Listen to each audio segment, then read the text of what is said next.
Imagine you're standing on the edge of a vast desert. The sun beats down mercilessly, and there's no sign of shelter for miles.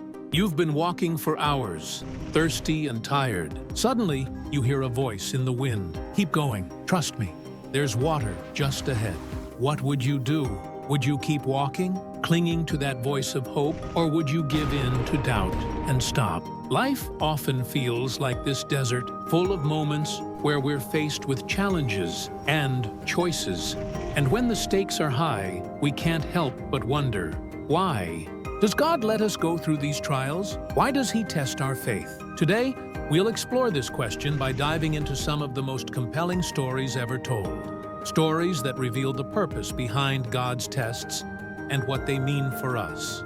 The story begins in a perfect world. Picture this: a lush garden filled with every kind of tree imaginable, rivers sparkling under the sun, and animals peacefully coexisting. This was the world God created, and in the center of it, He placed Adam and Eve. God gave them everything they needed: food, companionship, purpose. But He also gave them a single instruction. You may eat from any tree in the garden, but do not eat from the tree of the knowledge of good and evil. For when you eat from it, you will certainly die.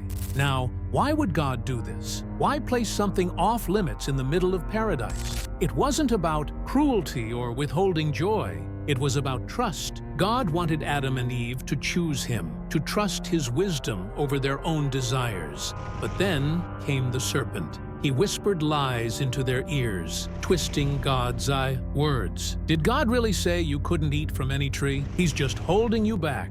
If you eat, you'll be like Him. And in that moment, Adam and Eve faced a choice. Would they trust God, or would they trust themselves? You know how the story ends. They ate the fruit, failing the test. Their disobedience led to separation from God, and the consequences of that choice still ripple through humanity today. But even in their failure, God promised redemption.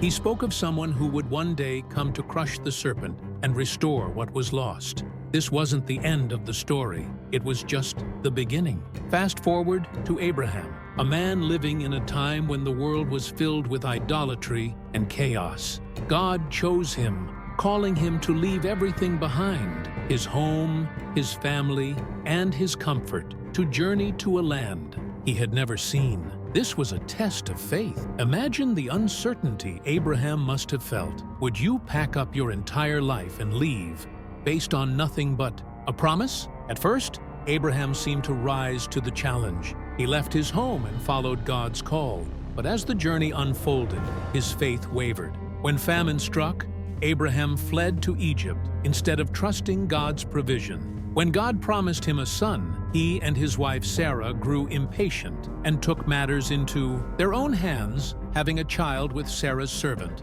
Hagar. Yet, despite these missteps, God didn't abandon Abraham. Instead, He gave him one final heart-wrenching test: to sacrifice his son, Isaac. Can you imagine the turmoil Abraham must have felt as he climbed the mountain with Isaac, carrying the wood for the altar? The son he had waited decades for, the child of God's promise. Was he really supposed to give him up? But Abraham obeyed.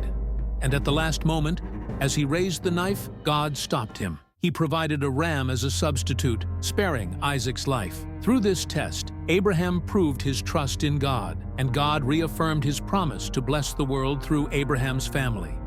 But even Abraham's faith wasn't enough to fully repair the brokenness of humanity. The wilderness, Israel's test. Abraham's descendants grew into the nation of Israel, and they, too, faced tests. After God miraculously delivered them from slavery in Egypt, leading them through the Red Sea, the Israelites found themselves in the wilderness. Here, God tested them in small, daily ways. Would they trust Him to provide food and water? Would they follow His instructions? The answer, unfortunately, was often no. When they were hungry, they grumbled. When they were thirsty, they accused Moses and God of bringing them into the desert to die. When God gave them manna from heaven, they tried to hoard it, even though He told them to take only what they needed for each day. Time and time again, they failed the test. Their doubts and complaints revealed their lack of trust in God, despite everything He had done for them. But God's patience didn't run out. He continued to guide and provide for them, shaping them into a people who would one day be a light to the nations. Jesus, the ultimate test. The turning point of the story comes with Jesus. From the moment He enters the scene, it's clear that He's different. Where others faltered, Jesus stood firm. Early in His ministry, Jesus faced a test that mirrored the Israelites' experience in the wilderness. For 40 days and nights, He fasted and prayed, enduring hunger and isolation. During this time, the devil came to tempt Him. The devil's words echoed the serpent's lies in the garden. If you're really the Son of God, turn these stones into bread. Throw yourself from the temple and let the angels catch you. Bow to me, and I'll give you all the kingdoms of the world. But Jesus resisted every temptation.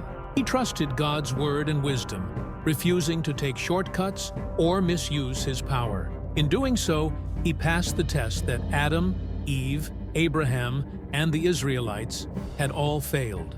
Later, near the end of His life, Jesus faced the ultimate test. In the Garden of Gethsemane, He prayed, knowing the suffering that awaited Him. Father, if it's possible, let this cup pass from me. Yet not my will, but yours. Be done. This moment was the climax of the story. Jesus chose to trust God completely, even though it meant facing betrayal, torture, and death. Through His obedience, He became the perfect sacrifice, covering the failures of humanity and opening the way for us to be reconciled with God. Why does God test us?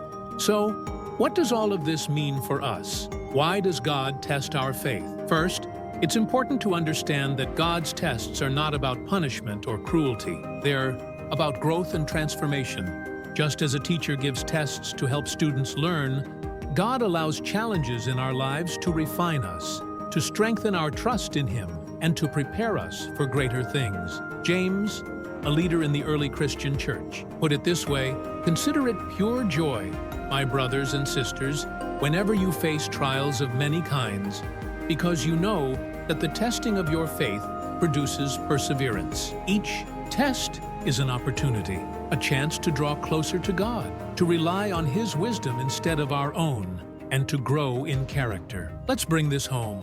Think about the challenges you're facing right now. Maybe it's a difficult relationship, a financial struggle, or a health crisis. Whatever it is, it's easy to feel overwhelmed and wonder why God would let you go through it. But what if we looked at these challenges through a different lens? What if, instead of seeing them as obstacles, we saw them as opportunities? Opportunities to grow, trust, and to become more like Jesus? Remember the analogy of gold being refined in the fire. The heat is intense, but it's not there to destroy the gold. It's there to purify it, to bring out its beauty and value. In the same way, God uses the tests in our lives to shape us into who He created us to be. So, the next time you face a test, remember this: it's not just a challenge, it's an invitation to trust God's wisdom, to step into His story, and to grow in faith. And as you walk through life's tests, take heart. You're not alone. The same God who walked with Adam and Eve, who called Abraham, who guided the Israelites, and who sent Jesus to pass the ultimate test, He's with you every step of the way. Your story isn't finished yet. Trust the author.